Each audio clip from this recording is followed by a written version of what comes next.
If anyone's wondering, I've cut myself shaving, so that's perhaps obvious. I've just watched footage of the Deputy Prime Minister and Justice Secretary David Lammy address mourners outside the synagogue in Manchester that was attacked yesterday, and he was quite prominently heckled. Angry mourners are saying he wasn't welcome there, and he's got blood on his hands. He's to blame for this, etc. The presiding officer, the presiding rabbi, was trying to sort of say, look, let's let him speak, and you've made your point, and you could tell it was a tense situation. I think it's obvious if Lammy or someone from the government didn't go, they'd be criticised for that as well. Here's the thing, a community that's just faced a terrorist attack is obviously going to be raw with emotion, so I wouldn't be too critical of those people. They may well have, the two men who died may well be their friends, their relatives. The two men who have died have been named as, just going to read this out from the main BBC report, Adrian Dolby, 53, and Melvin Kravitz, 66. And there are several other people still in hospital. I believe some of them are in serious condition. Rabbi Daniel Walker recalls the moment of the synagogue attack.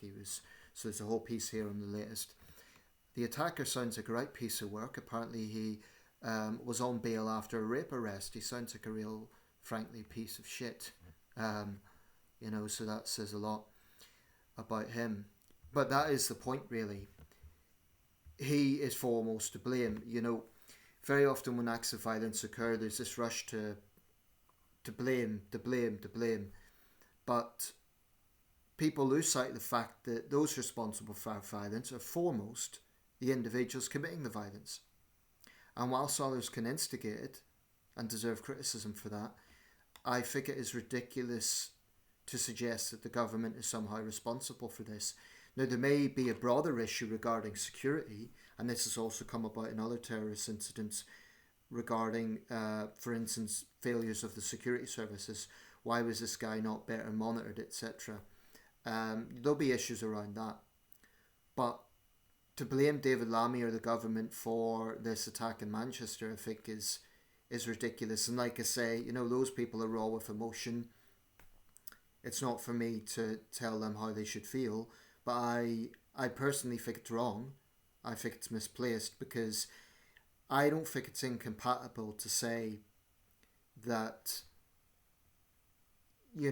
for the government to condemn a terrorist attack against the Jewish community, whilst also condemning the killing of civilians in Gaza. I don't think it should be one that's kind of exclusive to the other. No, it's one, you can only take one position. I think that's absurd. I've just seen an interview on Sky News and they've blocked comments, which is always, I think, questionable. But anyway, it's by, just get the man's name just to get this correct.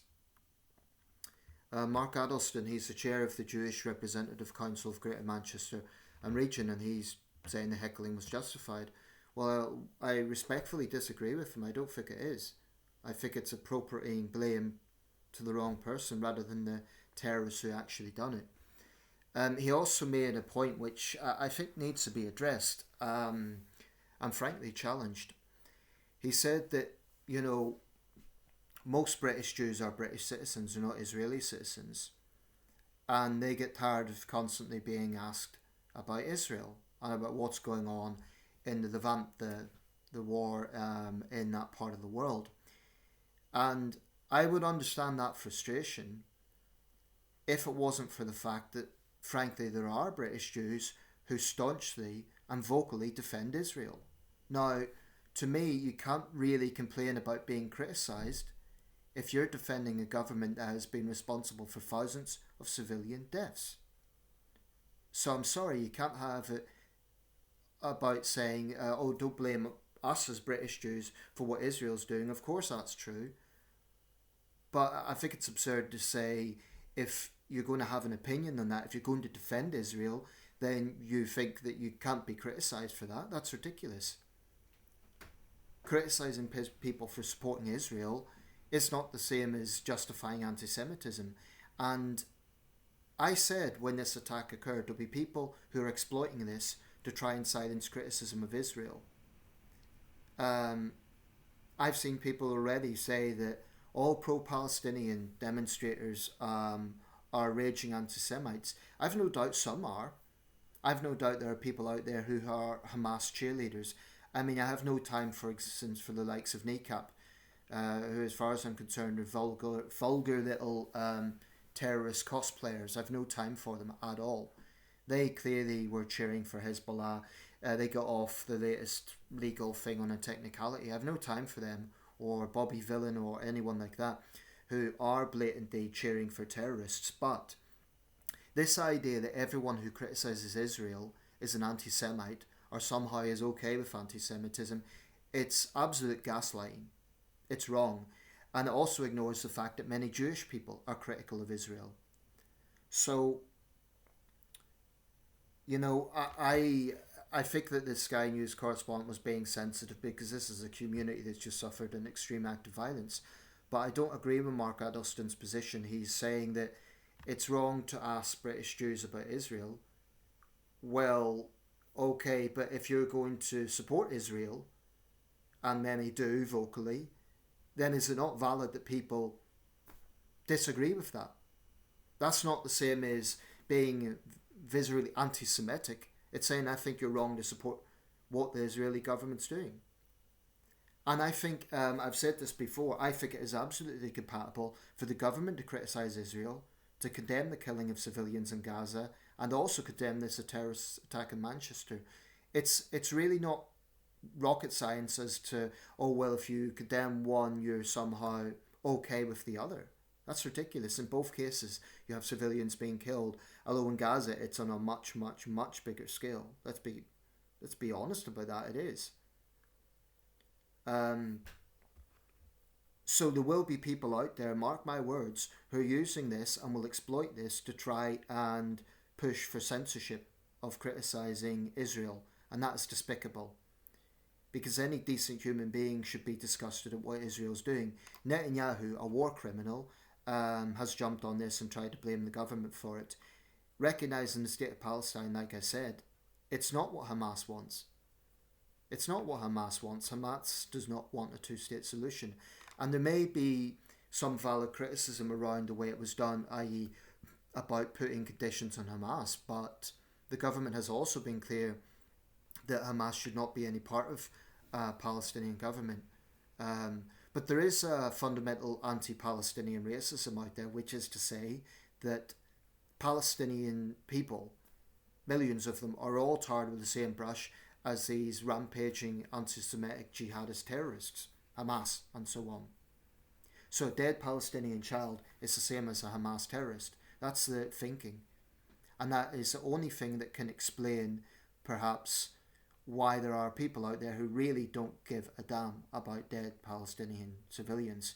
And they don't seem to understand why many people do, including many Jewish groups. So it's a bit like, whenever there's been an act of violence, we hear all the talk about, communities coming together, and all of that's important. I would say, for instance, that Hope Not Hate, they've condemned the attack. They haven't spoken about Islamism, which is one of my main criticisms of Hope Not Hate. They always talk about the far right. They never talk about Islamist extremism specifically. They just talk generically when an Islamist attack occurs. Whether this guy had any specific links to, he was a Syrian national, like I say, who came to Britain when he was younger. Whether he had any specific links to any actual groups or whether he was acting of his own accord, who knows. But if he was acting out of anti-Semitic ideology, which he almost certainly was, it's a terrorist attack. There's an ideology there. I think that, Hope Not Hate needs to be clear on that. Rather than just condemn it, they need to be clear. We condemn Islamist ideology as well as far-right ideology. So it's one of my criticisms of Hope Not Hate. But I think the heckling of Lammy was wrong. And, what could he do? He's a politician. He knows, has to have tough skin. He has to just basically take it. But I think it is wrong. And, I give some leeway to those people that are hurting. They've probably lost their friends. Maybe there are other friends who are still in hospital. I just think it's wrong to blame the government for the actions of a terrorist. And also to associate criticism of the Israeli government with somehow vindicating a terrorist attack. It doesn't. It doesn't. And that attitude needs to be challenged, that because the government has rightly condemned the deaths of Palestinian civilians, then somehow it's supporting terrorism. That's absurd. I mean, the implication is the government should just be okay with what Israel's doing and say nothing. Well, we have a Jewish community in this country, but we also have an Arab community in this country. British Arabs have every right to have their voice heard as well. So do British Jews. And when it comes to the Middle East, I just think it's a strange argument to make. Don't bring us, don't ask us as British Jews what our views are on Israel, while simultaneously vocally defending Israel. So if you don't want to be associated with what Israel's doing, then condemn it. It's that simple. That doesn't justify anti-Semitism if you support Israel, but don't complain about people criticising that position, because what Israel's doing right now is horrendous. It is genocidal.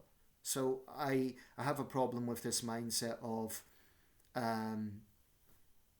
trying to censor criticism of Israel. That's what we're seeing right now. And I think it's very cynical, and it's exploitative of a terrorist attack.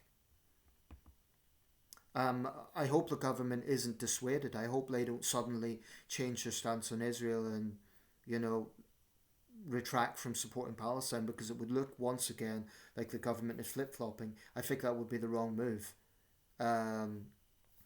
Because there are people out there trying to exploit this atrocity to, push a change of direction in the government's approach to that situation. I think it would be wrong. I think the government has done everything it could do in the sense of condemning the attack, calling for increased security of synagogues.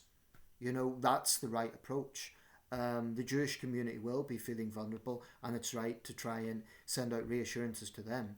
But I think it's wrong to say that, to connect criticism of Israel with anti-Semitic violence.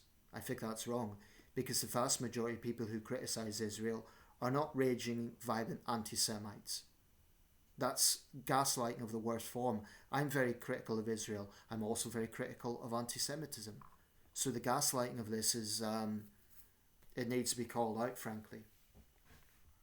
So I'm defending David Lammy. I don't think he's done anything wrong, quite frankly.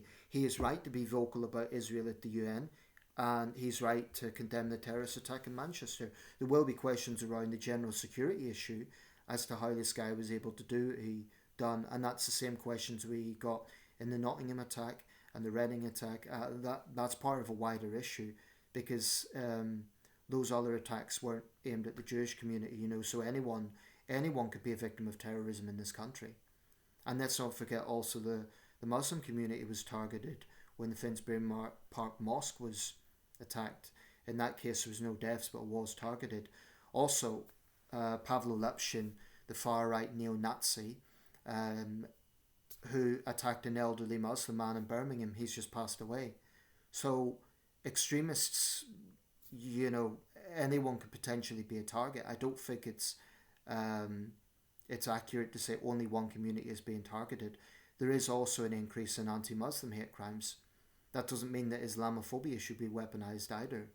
But there's a dehumanization of Muslims. There's this attitude that they're all rapists and rampaging members of grooming gangs and that sort of thing. That's just as poisonous as anti-Semitic conspiracy theories. So that's my take on it. But what could Lammy do? He had to just sort of take it. I'm going to read out exactly what he's written actually on X. I heard the pain, anger and grief at today's vigil after the horrific terrorist attack. We stand with the Jewish community in grief and solidarity against anti-Semitism. We are surging security at synagogues and supporting victims. Hate must never and will never divide us. I mean, what else could he say? I think that's professional and accurate. Okay, I'm going to wrap this up. But I just think it's gaslighting to say that everyone who criticises Israel is somehow okay with anti-Semitism. That is the worst sort of gaslighting, and it's just plain wrong. And my message to British Jews is I can understand that you're feeling vulnerable right now. I hope security is stepped up. But to those individuals who are going to support Israel, you can't really complain if people criticise you for that, because what Israel's doing right now is an abomination. They are killing thousands of civilians. It's collective punishment, and it's wrong. So if you're going to support Israel, you can't complain about being criticised.